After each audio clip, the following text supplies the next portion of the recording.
Hi friends, ನಮಸ್ತೆ ಎಲ್ರಿಗೂ. ಎಲ್ಲರೂ ಹೇಗಿದ್ದೀರಾ? ಚೆನ್ನಾಗಿದ್ದೀರಾ ಅಂದ್ಕೊಂಡಿನಿ. ನಾನು ಚೆನ್ನಾಗಿದ್ದೀನಿ. ಇವತ್ತು ಹೀರೆಕಾಯಿ ಸಿಪ್ಪೆಯಿಂದ ಚಟ್ನಿ ಮಾಡೋದು ತೋರಿಸ್ತೀನಿ ನೋಡಿ. ಏನು ಅಂದರೆ ಇದು ಹೀರೆಕಾಯಿ ಇದು ಒಂದು ತೊಗೊಂಡಿನಿ, ಕ್ಲೀನಾಗೆಲ್ಲ ತೊಳ್ಕೊಂಡು ಇದು ಸಿಪ್ಪೆ ತೆಗಿತೀನಿ. ಸಿಪ್ಪೆ ತೆಗೆದುಬಿಟ್ಟು ಆಮೇಲೆ ಅದಕ್ಕೆ ಹುರ್ಕೋಬೇಕು. ಒಂದೊಂದೇ ಸ್ಟೆಪ್ ತೋರಿಸ್ತೀನಿ. ಫಸ್ಟ್ ಸಿಪ್ಪೆ ತೆಗೆದು ಹುರ್ಕೊತೀನಿ ಹೀರೆಕಾಯಿ ಸಿಪ್ಪೆನ. ನೋಡಿ ಈ ಥರ ಸಿಪ್ಪೆ ಎರ್ಕೊಂಡಿದ್ದೀನಿ ಹೀರೆಕಾಯ್ದು. ಇದು ಹೀರೆಕಾಯಿ ಪಲ್ಯ ಮಾಡ್ಕೊತೀನಿ. ಫಸ್ಟ್ ಚಟ್ನಿ ಮಾಡ್ಕೊಂಡ್ಬಿಟ್ಟು ಆಮೇಲೆ ಪಲ್ಯ ಮಾಡ್ತೀನಿ. ಇದು ಹುರಿತೀನಿ ನೋಡಿ, ಇದು ಹಚ್ಚಿದ್ದೀನಿ ಸ್ಟವ್. ಇದು ಸ್ವಲ್ಪ ನೀರು ಬತ್ತಿದ ಮೇಲೆ ಆಮೇಲೆ ಎಣ್ಣೆ ಹಾಕಿ ಹುರಿಬೇಕು. ಇದು ಸಿಪ್ಪೆ ಆರೋಗ್ಯಕ್ಕೆ ತುಂಬ ಒಳ್ಳೆಯದ್ರಿ. ಇದರಲ್ಲಿ ಹೀರೆಕಾಯಿ ಸಿಪ್ಪೆ ಚಟ್ನಿ ಮಾಡೋದ್ರಿಂದ ಆರೋಗ್ಯಕ್ಕೆ ತುಂಬ ಒಳ್ಳೆಯದು. ಯಾವುದೇ ಆಗಲಿ ನಾರಿನಂಶ ಇರೋದು ತುಂಬ ಆರೋಗ್ಯಕ್ಕೆ ಒಳ್ಳೆಯದು. ಈ ಥರ ಇದು ನೀರು ಬತ್ತವರೆಗೂ ಹುರಿಯೋದು. ಆಮೇಲೆ ಸ್ವಲ್ಪ ಎಣ್ಣೆ ಹಾಕಿ ಹುರಿಬೇಕು. ಇಲ್ಲಿ ಮೆಣಸಿನ್ಕಾಯಿ ಹುರಿದಿಟ್ಕೊಂಡಿದ್ದೀನಿ. ಮೆಣಸಿನ್ಕಾಯಿ, ಕರಿಬೇವು, ಆಮೇಲೆ ತೆಂಗಿನಕಾಯಿ ಒಂದು 2 ಟೀ ಸ್ಪೂನ್ ಇದೆ. ಬೆಳ್ಳುಳ್ಳಿ ಒಂದು ದೊಡ್ಡ ಗಡ್ಡೆ ಬಿಡಿಸಿ ಇಟ್ಕೊಂಡಿದ್ದೀನಿ. ಕೊತ್ತಂಬರಿ, ಮಾಮೂಲಿ ಉಪ್ಪು, ಸ್ವಲ್ಪ ಕಡಲೆ, ಅದೇ ಮಂದ್ರಸ ಬರೋಕ್ಕೆ ಸ್ವಲ್ಪ ಹಾಕ್ತೀನಿ, 1-2 ಸ್ಪೂನ್ ಹಾಕ್ತೀನಿ ಅಷ್ಟೇ. ಕಡಲೆ ಏನು ಜಾಸ್ತಿ ಬೇಕಾಗಲ್ಲ ನೋಡಿ.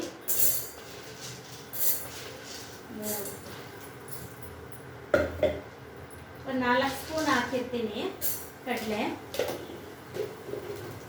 ಇವಾಗ ಇದು ಬತ್ತಿದೆ ನೋಡಿ, ಸ್ವಲ್ಪ ನೀರು ಬತ್ತಿದೆ. ಬತ್ತಬೇಕು. ಬತ್ತಿದ್ಮೇಲೆ ಎಣ್ಣೆ ಹಾಕ್ತೀನಿ ನೋಡಿ. ಇವಾಗ ಎಣ್ಣೆ ಹಾಕಿದ್ದೀನಿ, ಇನ್ನೊಂದು ಸ್ವಲ್ಪ ಹಾಕ್ತೀನಿ.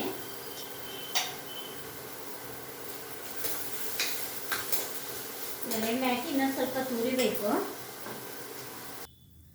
ನೋಡಿ. ಈ ಬಾಣಲಿ ಸಿಹಿತೆ ಅಂತ ಹೇಳ್ಬಿಟ್ಟು ಕಬ್ಬಿಣದ ಬಾಣಲೆಯಲ್ಲಿ ಸ್ಟವ್ ಮೇಲೆ ಹುರ್ಕೊಂಡೆ. ಈ ಥರ ಆಗಿದೆ ನೋಡಿ. ಈ ಥರ ಹುರ್ಕೋಬೇಕು. ಕಾಣಿಸಿದೆಯಾ ಅಲ್ವಾ ವಿಡಿಯೋದಲ್ಲಿ? ಈ ಥರ ಹುರ್ಕೋಬೇಕು. ಆರೋಗ್ಯಕ್ಕಂತೂ ತುಂಬ ಒಳ್ಳೆಯದು. ಇವಾಗ ಒಂದೊಂದೇ ಮಿಕ್ಸ್ ಮಾಡೋಣ. ಬಿಸಿ ಇದೆ. ಫಸ್ಟು ಕಡಲೆ, ಮೆಣಸಿನ್ಕಾಯಿ, ಕೊಬ್ಬರಿ ಲಾಸ್ಟಿಗೆ ಹಾಕೋಣ. ಬೆಳ್ಳುಳ್ಳಿ ಹಾಕಿನಿ. ನೆಕ್ಸ್ಟು ಉಪ್ಪು ಹಾಕಬೇಕು.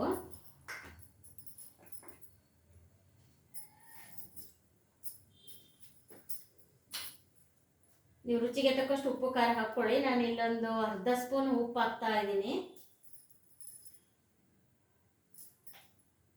ಇದು ಸ್ವಲ್ಪ ಆರಿದ್ಮೇಲೆ ಮಿಕ್ಸಿಗೆ ಹಾಕ್ಬೇಕ್ರಿ. ಇದು ಆಗಬೇಕು ನೋಡಿ. ಹೀರೆಕಾಯಿ ಹೆಚ್ಕೊಂಡಿದ್ನಲ್ಲ, ಅದನ್ನು ಅಷ್ಟರೊಳಗೆ ಅದು ಆರದೊಳಗೆ ಪಲ್ಯ ಮಾಡಿಬಿಡೋದು. ಹೀರೆಕಾಯಿ ಪಲ್ಯ ಇವತ್ತು ಪೂರ್ತಿ ವಿಡಿಯೋ ನೋಡಿ. 2 ಐಟಮು, ಹೀರೆಕಾಯಿ ಸಿಪ್ಪೆ ಚಟ್ನಿ, ಹೀರೆಕಾಯಿ ಪಲ್ಯ 2 ತೋರಿಸ್ತೀನಿ. ಪೂರ್ತಿ ವಿಡಿಯೋ ನೋಡಿ.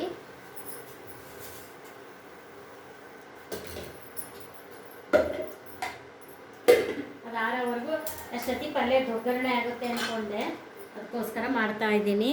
ಆಮೇಲೆ ವೀಕ್ಷಕರೇ ಒಬ್ಬರು ಇವರು ಕೇಳಿದರು ಖಾಲಿ ದೋಸೆ ಮಾಡೋದು ತೋರಿಸ್ಕೊಡಿ ಅಂತ. ಅದಕ್ಕೆ ಖಾಲಿ ದೋಸೆಗೆ ಹೀರೆಕಾಯಿ ಪಲ್ಯ ಚೆನ್ನಾಗಿರುತ್ತೆ ಅಂದ್ಕೊಂಡು ಹೀರೆಕಾಯಿ ಪಲ್ಯ, ಹೀರೆಕಾಯಿ ಚಟ್ನಿ ಮಾಡ್ತಾಯಿದ್ದೀನಿ. ಅದಕ್ಕೋಸ್ಕರ ಪೂರ್ತಿ ವಿಡಿಯೋ ನೋಡಿ. ಒಬ್ಬರು ಕಾಮೆಂಟ್ ಬಾಕ್ಸಲ್ಲಿ ಖಾಲಿ ದೋಸೆ ತೋರಿಸ್ಕೊಡಿ ಅಂತ ಹೇಳಿದ್ರಲ್ಲ, ತುಂಬ ಥ್ಯಾಂಕ್ಸ್ ನೀವು ಕೇಳಿದ್ದಕ್ಕೆ. ನೀವು ನೋಡಿ ಇದು ಪೂರ್ತಿ ವಿಡಿಯೋ. ಲಾಸ್ಟಿಗೆ ದೋಸೆ ಹಾಕಿ ತೋರಿಸ್ತೀನಿ. ಮತ್ತು ಏನಾದರೂ ನಮ್ಮ ಚಿತ್ರದುರ್ಗ, ದಾವಣಗೆರೆ ಕಡೆ ಐಟಮ್ ಏನಾದ್ರು ಬೇಕಾದರೆ ನಿಮ್ಗೆ ಇಷ್ಟವಾಗಿದ್ದು ಕಾಮೆಂಟ್ ಬಾಕ್ಸಲ್ಲಿ ಹಾಕಿ ತೋರಿಸ್ಕೊಡ್ತೀನಿ. ಎಣ್ಣೆ ಕಾದಿರಬೇಕು. ಈಗ ಹಾಕ್ತೀನಿ ಸಾಸಿವೆ. ಇನ್ನು ಕಾದಿಲ್ಲ. ಕಾದ್ಮೇಲಾದರೆ ಬೇಗ ಸಿಡಿಯುತ್ತೆ. ಇವಾಗ ಕಾದಿದೆ. ಸಾಸಿವೆ ಹಾಕಿನಿ, ಜೀರಿಗೆ, ಕರಿಬೇವು,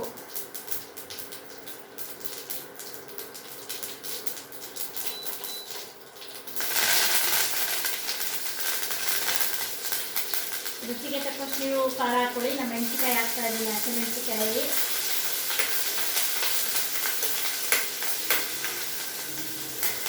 ನೆಕ್ಸ್ಟ್ ಈರುಳ್ಳಿ. ಇವಾಗ ಇದು ಒಗ್ಗರಣೆ ಮಾಡೋದ್ರಾಗೆ ಹೀರೆಕಾಯಿ ಚಟ್ನಿ ಮಾಡ್ಕೊಂಡು ಬಂದ್ಬಿಡ್ತೀನಿ. ಮಿಕ್ಸಿಗೆ ಹಾಕ್ಬಿಟ್ರೆ ಆಗೋಯ್ತು ನೋಡಿ. ಇವಾಗ ಹೀರೆಕಾಯಿ ಸಿಪ್ಪೆ ಸಣ್ಣದಾಗಿದೆ ಹುರಿದಿರೋದು. ಇವಾಗ ಮಿಕ್ಸಿಗೆ ಹಾಕ್ತೀನಿ. ಇದು ಚಟ್ನಿ ಮಾಡ್ಕೊಂಡು ಬಂದ್ಬಿಡ್ತೀನಿ. ನೆಕ್ಸ್ಟು ತೆಂಗಿನಕಾಯಿ ಹಾಕ್ತೀನಿ. ಲಾಸ್ಟಿಗೆ ಕೊತ್ತಂಬರಿ ಹಾಕ್ತೀನಿ. ಒಂದೆರಡು ಸುತ್ತು ಮಾಡಿಬಿಟ್ಟು ಆಮೇಲೆ ಕೊತ್ತಂಬರಿ ಹಾಕ್ತೀನಿ. ಅಷ್ಟರೊಳಗೆ ಇದು ಒಗ್ಗರಣೆ ಮಾಡುತ್ತೆ. ಇದು ಹೀರೆಕಾಯಿ ಚಿಟ್ಕೊಂಡಿನಿ, ಹಸಿ ಕೊಬ್ಬರಿ, ನೆಕ್ಸ್ಟ್ ಮಸಾಲೆ ಎಲ್ಲ ಇಲ್ಲೇ ಇದೆ ಹಾಕ್ತೀನಿ. ನೋಡಿ ಇದು ಒಗ್ಗರಣೆ ಆಗಿದೆ. ಈ ಥರ ಸ್ವಲ್ಪ ಕಲರ್ ಬರಬೇಕು, ಕೆಂಪು ಕಲರ್ ಬಂದಿದೆ. ಇವಾಗ ಹೀರೆಕಾಯಿ ಹಾಕ್ತೀನಿ, ಹಸಿ ಕೊಬ್ಬರಿ ಹಾಕ್ತೀನಿ. ಸ್ವಲ್ಪ ಮಾಗಿದ್ಮೇಲೆ ನೀರು ಹಾಕಬೇಕು ಯಾವಾಗಲೂ.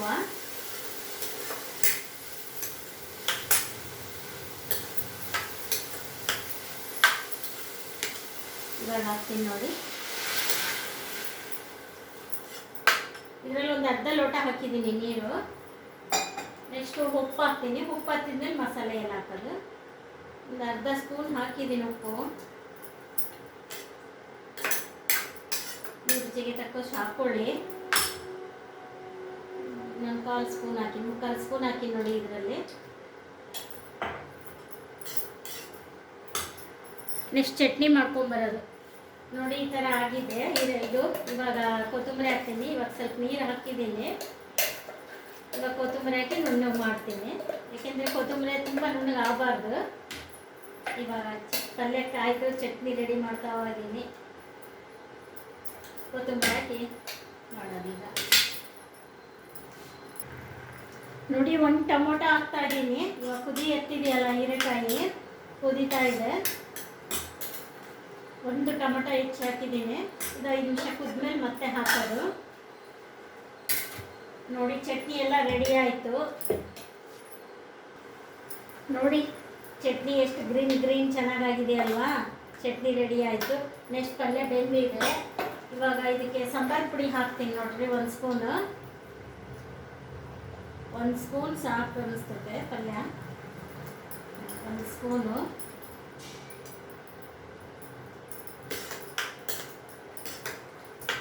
ಆಮೇಲೆ ಪಲ್ಯಕ್ಕೆ ನಮ್ಮ ಕಡೆ ಇದು ಕಡಲೆ ಪುಡಿ ಅಂತ, ಪುಟಾಣಿ ಪುಡಿ ಅಂತ, ಇದೊಂದು ಸ್ಪೂನ್ ಹಾಕ್ತೀನಿ.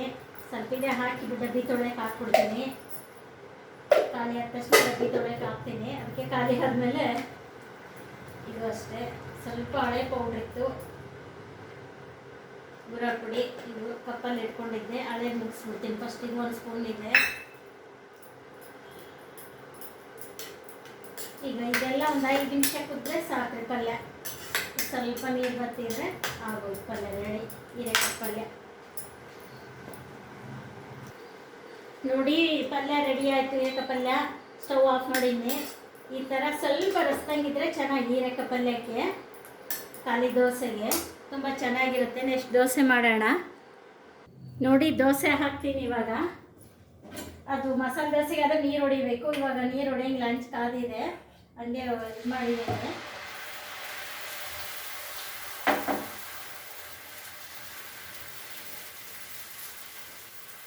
ಅದು ಸ್ವಲ್ಪ ನೀರು ಹಾಕ್ಕೊಂಡೆ, ಸ್ವಲ್ಪ ಮಿದು ಬರಲಿ, ಹಿಟ್ಟು ಗಟ್ಟಿ ಇದ್ದರೆ ರೋಸ್ಟ್ ಆಗುತ್ತೆ ಅಂತ ಸ್ವಲ್ಪ ನೀರು ಆಯ್ತು ಅನ್ನಿಸ್ತಾ ಇದೆ. ಅಥವಾ ಫಸ್ಟ್ನೇ ದೋಸೆ ಈ ಥರ ಬರುತ್ತೇನೋ ನೋಡೋಣ. ಇನ್ನೊಂದು ದೋಸೆ ಹಾಕಿ ತೋರಿಸ್ತೀನಿ. ಖಾಲಿ ದೋಸೆ ನೋಡಿ. ಇವಾಗ ತಿರುವಿ ಹಾಕಿದ್ದೀನಿ ನೋಡಿ. ದೋಸೆ ಮಿದುವಾಗಿ ತುಂಬ ಚೆನ್ನಾಗಿ ಬಂದಿದೆ. ಮತ್ತು ಇನ್ನೊಂದು ದೋಸೆ ಹಾಕ್ತೀನಿ, ಅದನ್ನು ತೆಗೆದು ಬೆಂದಮೇಲೆ ನೋಡಿ. ಇನ್ನೊಂದು ದೋಸೆ ಹಾಕ್ತೀನಿ ಈಗ. ಹೂನೇರು ಕೂಗ್ತಾ ಇದ್ದಾರೆ, ಸೌಂಡ್ ಕೇಳಿಸ್ತಾ ಇದೆ. ಇಲ್ಲಿ ಮೇನ್ ರೋಡಲ್ಲ, ಎಲ್ಲ ಕೂಕ್ಕಂತ ಹೋಗ್ತಾರೆ, ತರಕಾರಿ ಎಲ್ಲ, ಹೂವು ಎಲ್ಲ ಕೂಗ್ತಾ ಇದ್ದಾರೆ ನೋಡಿ. ಏನು ಮಾಡೋದು, ಡಿಸ್ಟರ್ಬ್. ಅಲ್ಲಿಗೂ 5 ನಿಮಿಷ ವೇಟ್ ಮಾಡಿದೆ, ಸ್ಟವ್ ಕಡಿಮೆ ಮಾಡಿ. ಮತ್ತೆ ಕೂಗ್ತಾ ಇದ್ದಾರೆ ನೋಡಿ. ಇವಾಗ ಸ್ವಲ್ಪ ಕೆಂಪತ್ತಿದೆ, ತಿರುವು ಹಾಕ್ತೀನಿ ದೋಸೆ. ಮಸಾಲೆ ದೋಸೆ ಆದರೂ ತಿರುವು ಹಾಕಂಗಿಲ್ಲ ರೀ. ನೋಡಿರಿ ಚೆನ್ನಾಗಿ ಬಂದಿದೆ ಅಲ್ವಾ. ಈ ಥರ ಕೆಂಪು ಬೇಯಿಸಿ ಮತ್ತೆ ತಿರುವಿ ಹಾಕಿ ಮತ್ತೊಂದು ನಿಮಿಷ ಬೇಯಿಸಿ ತೆಗಿಯೋದಷ್ಟೇ ದೋಸೆ. ಇನ್ನು ಒಂದು ದೋಸೆ ಹಾಕಿ ತೋರಿಸ್ತೀನಿ ನೋಡಿ. ತೆಗಿತೀನಿ ಇವಾಗ. ಬೆಂದಿದೆ ಇದು, ಈ ಥರ ಆಗಿದೆ ನೋಡಿ. ಸ್ವಲ್ಪ 2 ಕಡೆ ಕೆಂಪಿರಬೇಕು.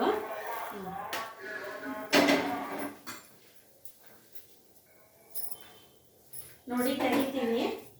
ನೆಕ್ಸ್ಟ್ ಇನ್ನೊಂದು ಹಾಕ್ತೀನಿ. ಹಿಟ್ಟು ನೋಡ್ಕೊಳ್ಳಿ, ಈ ರೀತಿ ಇರಬೇಕು. ಮಸಾಲೆ ದೋಸೆ ಆದರೆ ಸ್ವಲ್ಪ ಗಟ್ಟಿ ಇರಬೇಕು, ಇದಕ್ಕೆ ಒಂದು ಸ್ವಲ್ಪ ಇಷ್ಟು ನೀರು ಇರಬೇಕು ನೋಡಿ. ಈ ಥರ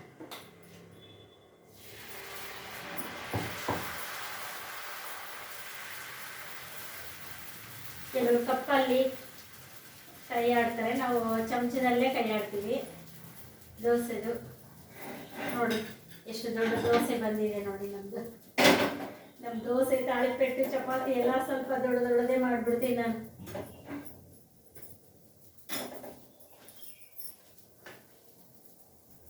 ನೋಡಿ ಇದು ಇವಾಗ ತಿರುವಾಗ್ತೀನಿ, ಬೆಂದಿದೆ ಈ ಥರ. ಇವಾಗ ತಿರುವಾಗ್ತೀನಿ.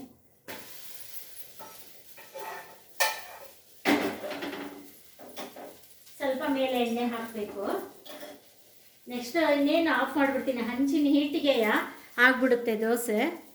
ನೋಡಿ ಖಾಲಿ ದೋಸೆ ಹೆಂಗಾಗಿದೆ, ಚೆನ್ನಾಗಿದೆ ಅಲ್ವಾ? ಈ ಥರ ತೀರಾ ಬೆಳಗಿದ್ರೆ ಚೆನ್ನಾಗಲ್ಲ.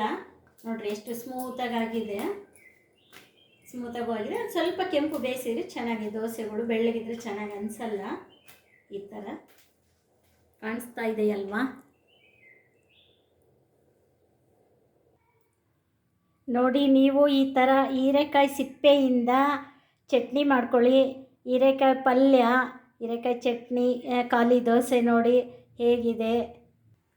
ನೀವು ಈ ಥರ ಮಾಡಿಕೊಂಡು ಲೈಕ್ ಮಾಡಿ, ಶೇರ್ ಮಾಡಿ, ಸಬ್ಸ್ಕ್ರೈಬ್ ಮಾಡಿ. Thank you.